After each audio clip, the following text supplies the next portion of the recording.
Does the amount of affection you receive as a child actually affect your emotions as an adult? A study published in 1988 by a researcher named Meaney did the research to find out. The crux of the study revolved around a fundamental question. How does the quality of maternal care influence the development and stress responsiveness in offspring?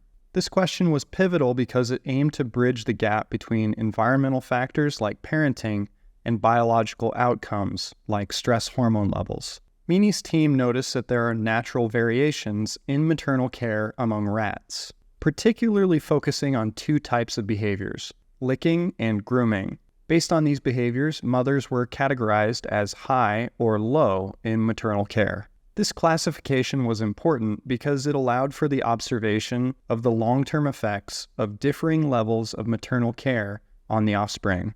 The researchers then followed the offspring of these mothers into adulthood, examining their physiological and behavioral responses to stress. This involved measuring levels of stress hormones like cortisol and assessing the density of glucocorticoid receptors in the brain, particularly in regions like the hippocampus, which is known to regulate stress responses. And the results were pretty amazing.